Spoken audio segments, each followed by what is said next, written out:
Good morning students, welcome back to the English channel Prime. Students, today we'll learn about pronouns. A pronoun is a word used in place of a noun. Usually, pronouns refer to something that was already mentioned in the previous sentence or understood by the listener or the reader. It is used to avoid the repetition. For example, this book is good. It is very important for me. So here, it is the pronoun that replaces the noun book. Pronouns are words that is used to refer to the antecedent. That means the word for which the pronoun stands is called the antecedent. For example, the boy said that he was tired. So here in this example, the pronoun he is referring back to the noun that is the antecedent boy. So this is he is the pronoun. Now there are many types of pronoun. First let's discuss about personal pronouns. Personal pronouns are pronouns that refer to a specific person or thing in a sentence, and it can be divided into two types. One is nominative and second is objective. Nominative personal pronoun that acts as a subject of a sentence is called as the nominative personal pronoun. For example, I went to the store after work. Here, I is the subject. That means the subject pronoun says the who or what the sentence is about. You should not go to class if you are sick. So here, which one is the subject? Yes, you is the subject. So this is nominative personal pronoun. Second is object pronoun or objective personal pronoun. That means if the pronoun acts as an object of a sentence like me, you, him, etc., then it is called a objective personal pronoun. For example, Alex came out with Joe and me. Melissa really likes him. So here me, him, etc. are the objective personal pronoun. Let me give you another example. Suppose I'll say Seema switched on the light. Here Seema is the subject and which one is the object? Yes, light is the object. She switched it on. So she refers to the subject, so she is the subject pronoun. It refers to the object, so it is the object pronoun.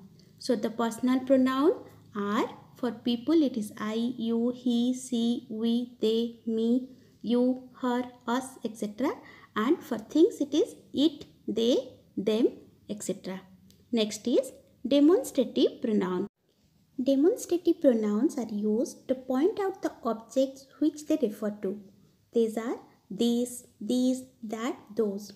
So these and these are referred to objects which are near, and that and those refer to things at a distance in time and space.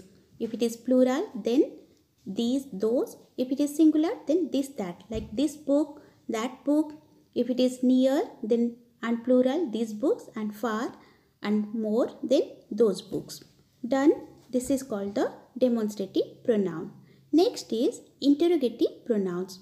Interrogative pronouns means which is used to ask questions. Some interrogative pronouns are who, whom, which, what, etc. Like who teaches you English?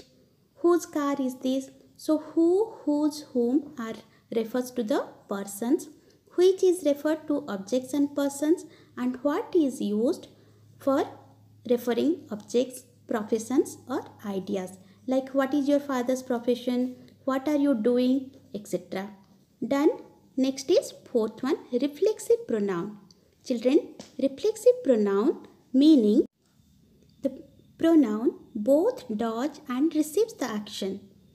That means reflexive pronouns always act as the objects and not the subjects. Like I hurt myself. She dressed herself. They contradicted themselves. These are called the reflexive pronoun. That means they can be used as the object of a sentence is the same as the subject. I caught myself. Each personal pronoun has its own reflexive pronoun. Let's see the list of the reflexive pronoun. If the subject pronoun is I, object pronoun will be me and the reflexive pronoun will be myself. For we, the reflexive pronoun will be ourselves. For you, yourself. They, themselves. He, himself. She, herself. It, itself. Done? So this is called reflexive pronoun. The next one is emphatic pronoun or emphasizing pronoun or the intensive pronoun. All are same. Reflexive pronoun can also act as an emphatic pronoun. So what is emphatic or intensive pronoun? Emphatic or intensive or emphasizing pronoun means if a pronoun is asked to emphasize the noun or a pronoun already named, it is called intensive pronoun. For example, George himself bought a copy of American Tall Tales. He himself paid for the book. So here himself is the intensive or emphatic or emphasizing pronoun. See children, reflexive pronoun is necessary to understand the meaning of a sentence.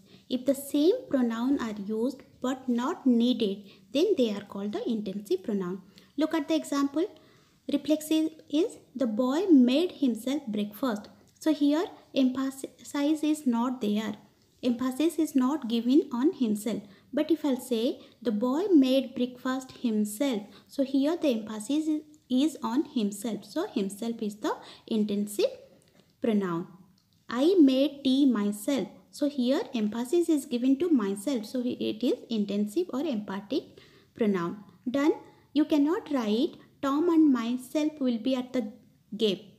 You should write Tom and I will be at the game. Please give the memo to either George or myself is a wrong or incorrect sentence.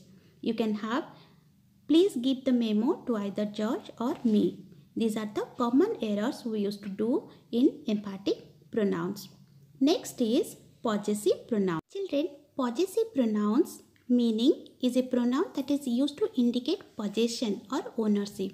For example, this pen is my pen, not your pen. So this pen is mine, not yours. So mine is the possessive pronoun. Yours is a possessive pronoun. This is my laptop. It is mine. So mine, yours, his, hers, ours, yours, which shows a belongingness, which shows a possession or ownership is called a possessive pronoun. Next is indefinite pronoun. Indefinite pronouns are pronouns that are used in reference to a person or thing that is not specific or not known. See the term indefinite, which is not definite.